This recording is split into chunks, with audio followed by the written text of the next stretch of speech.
Amigos de Brújula Internacional, siempre está ahora el recorrido por los escenarios internacionales con el choque de las imágenes y la fuerza de las palabras. En el Asia ha venido afirmándose como el continente en crecimiento. Asia fue fortísima y rica durante los primeros años de la cultura griega hacia el siglo XIV, 4 y 5 a.C.,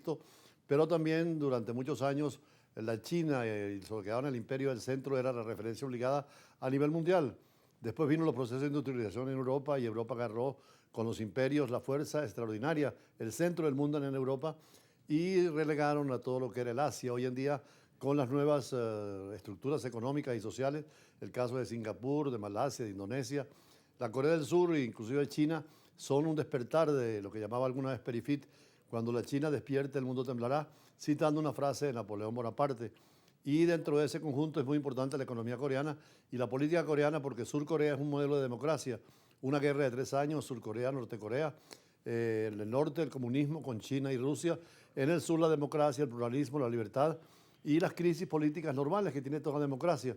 Por eso hoy vemos que en Corea del Sur se ordenó el cierre del Parlamento, la prohibición de todas las actividades políticas, y el gobierno declaró que los medios de comunicación estarían sometidos a control después que el presidente decretara la ley marcial para proteger al país, dice él, de las fuerzas socialistas, extremistas, de izquierda o de derecha. En esto, Corea del Sur es una democracia plural con partidos políticos de derecha y de izquierda, de centro, e incluso una mujer ha sido presidente de ese país elegido democráticamente, a diferencia de Corea del Norte, que ha tenido solo una familia, del último Kim Jong-un, el padre Kim Jong-sang, y todo lo que significó precisamente el mandato en Corea del Norte de un solo partido, una sola ideología y una crisis económica y política y social. Un día los coreanos quisieran la reunificación, Corea del Sur y del Norte, el sur con tecnologías, con capitales, y el norte con recursos naturales. Veamos. Sorpresa en Corea del Sur. El presidente Yoon Suk-yeol declaró el martes la ley marcial de emergencia, argumentando que era necesaria para proteger al país de las fuerzas comunistas de Corea del Norte y de las fuerzas antiestatales. La agencia de noticias Yonhap informó que se decretó el cierre del Parlamento y que se prohibieron las actividades políticas. Nuestra Asamblea Nacional se convirtió en un refugio para criminales y en un antro de dictadura legislativa que busca paralizar los sistemas judicial y administrativo y derrocar el orden democrático liberal. La medida se produce mientras el oficialismo y la oposición discutían el proyecto de presupuesto para el próximo año. La semana pasada, los diputados opositores, que cuentan con mayoría legislativa, aprobaron un plan presupuestario significativamente reducido a través de un comité parlamentario. El presidente prometió restaurar la normalidad en el país. Mediante este decreto de emergencia, reconstruiré y protegeré una Corea libre que está cayendo en el abismo. La última encuesta de Gallup de la semana pasada muestra que el índice de aprobación de Yoon cayó al 19%, con muchos ciudadanos expresando su descontento por su gestión de la economía y controversias que involucran a su esposa.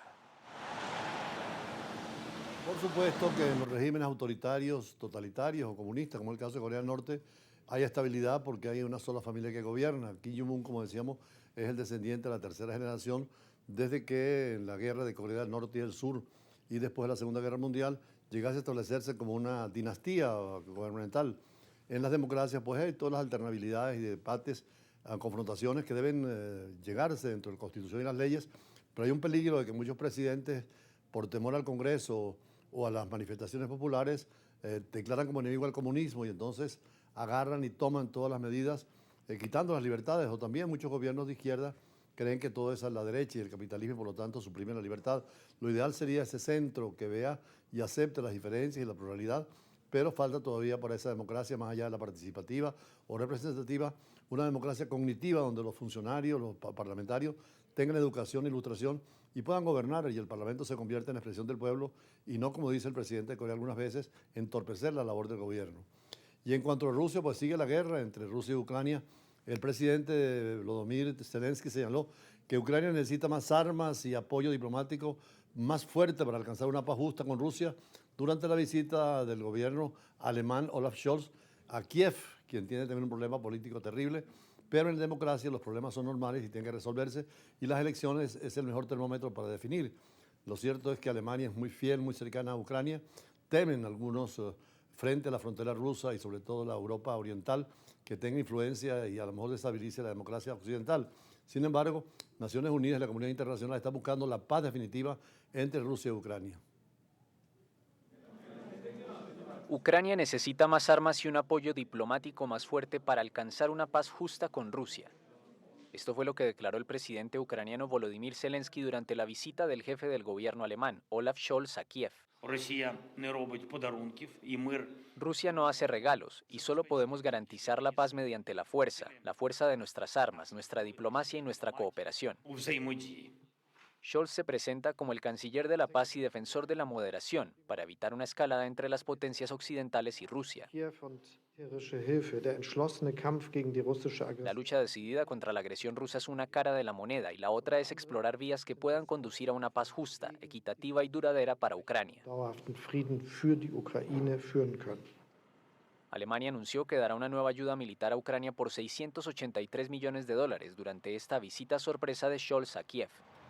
La última visita del jefe del gobierno alemán a territorio ucraniano se dio en junio de 2022 junto al presidente francés Emmanuel Macron, unos meses después del inicio de la invasión rusa en febrero de ese mismo año. El viaje de altos funcionarios europeos a Kiev tiene lugar en un contexto de alta tensión entre Moscú y las potencias occidentales, luego de que Ucrania disparara misiles estadounidenses y británicos contra el territorio ruso y que Rusia lanzara un misil hipersónico experimental. En la última semana se han intensificado los llamados a abrir negociaciones con Moscú. Шановні колеги, Ese misil supersónico que Rusia quiere experimentar contra Ucrania no es nuclear, pero tiene las consecuencias terribles de cualquier arma nuclear y podría desencadenar lo que se llama la Tercera Guerra Mundial, porque podrían responder las potencias occidentales con armas nucleares y sería una pérdida para toda la humanidad. De allí la importancia que China está haciendo hoy en día como mediador. El gobierno chino, que es una potencia en crecimiento en lo económico, en lo industrial, en lo tecnológico, con pragmatismo, con la ruta de la seda, está haciendo relaciones con todo el mundo y aunque está cerca de Moscú en el caso de las Naciones Unidas, sin embargo quiere la paz. De hecho, con Estados Unidos no se va a dar lo de la vieja teoría, la metáfora de Tucídides, de la guerra inminente entre la potencia que declina y la potencia que asciende, sino que llegarán a colaborar posiblemente. Y por eso hoy la reflexión, el análisis de profundidad, es sobre China y sobre todo la ideología, el pensamiento del budismo, del taoísmo, de las religiones orientales que llaman al diálogo, a la comunidad, frente al individualismo occidente que no ha sabido manejar muy bien las contradicciones y que además hoy tiene importancia no solamente en la política y en la diplomacia, sino también en la vida ordinaria. Es ese pensamiento oriental, budista, también sobre todo confuciano, de Confucio, de los mejores hombres para el gobierno del Estado, del respeto y sobre todo de pensar en la comunidad. Después vendremos con las entrevistas de siempre, hoy con el petróleo. Desde las 4 propuestas y los 7 principios consagrados en la Carta de las Naciones Unidas hace más de 70 años, hasta los 5 principios de consistencia pacífica defendida en la Conferencia de Bandung hace 60 años, muchos principios han surgido en la evolución de las relaciones internacionales y han sido ampliamente aceptados. Estos principios deben guiarnos en la construcción de una nueva comunidad de destino de la humanidad. En nuestras clases en la Academia Diplomática Pedro Gual del Ministerio de Relaciones Exteriores y en un seminario promovido precisamente por el profesor Rodolfo Sanz sobre China, señalaba la importancia que es hoy China en el mundo, en la geopolítica, en la geoeconomía. Además, en el libro también hablaba de esa vieja confrontación chino-Rusia en la época de la Unión Soviética y el nuevo socialismo, sobre todo chino y Vietnam, con las reformas, sobre el proceso de occidentalización más allá de la Guerra Fría, pero también la respuesta china con un pensamiento especial que arranca fundamentalmente con la revolución de 1949 de Mao Zedong, pero también los aportes de Deng Xiaoping,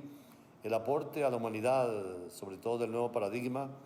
los casos especiales, sobre todo del doctor Sun Yat-sen, médico revolucionario, el proclamador de la Primera República de China y además constructor de lo que sería el camino posterior del socialismo con la Revolución China de 1949. Es necesario profundizar en el pensamiento y en la vida de Mao Zedong, como también posteriormente en el aporte extraordinario de la revolución de Deng Xiaoping, con un pensamiento nuevo donde el pragmatismo imperaba sobre el idealismo chino comunista y decía la famosa frase que no importa que el gato sea blanco o negro, lo que importa es que case ratones, diciendo que lo importante es satisfacer las necesidades del pueblo dar felicidad al ser humano más allá del imperativo ideológico cerrado. Luego, en el curso que estábamos haciendo en la Academia Diplomática, insistimos en conocer un poco sobre el confucianismo, que es Confucio, el inspirador prácticamente de todo el modelo, no solamente en el caso de China, sino en todo el Oriente. Una extraordinaria escritora, Anna Chang, profesora del Colegio de Francia, nos decía que la dialéctica confuciana ha permitido esa concepción del hombre en el humanismo hacia el otro y hacia la comunidad, y que fue una deformación del confucianismo en la época de Chiang Kai-shek, quien rompió con Mao en la Revolución China, pero también la visión de Occidente ha deformado el concepto de Confucio. Incluso el término tan importante como es la comunidad se le ha dado muchas veces en el mundo occidental y en el capitalismo un lugar secundario frente a la exigencia de los derechos individuales. De allí, en este modelo chino, que pudiera llegarse al tercer mandato de la Revolución Francesa, donde ya no es solo la libertad, que le hicieron las constituciones liberales en todo el mundo, incluyendo la venezolana de 1811, pero tampoco el concepto socialista de la Revolución Rusa, de la Constitución Soviética del 17 y el 19, sino el modelo de las revoluciones después de la Segunda Guerra Mundial, con constituciones como la francesa, la italiana, la portuguesa e incluso la española, que ha inspirado gran parte de la Constitución venezolana de 1999. Lo importante es que hoy en día hay que combinar la justicia con la libertad, y los chinos están en esa línea de pensamiento de reformulación del modelo sin dejar detrás los mandatos de su revolución. Con Venezuela, China tiene extraordinarios lazos económicos, políticos, de amistad y cooperación. Hay que aprovechar el desarrollo tecnológico de China, que está en el primer lugar del mundo y será pronto también la primera potencia frente al declive de los Estados Unidos,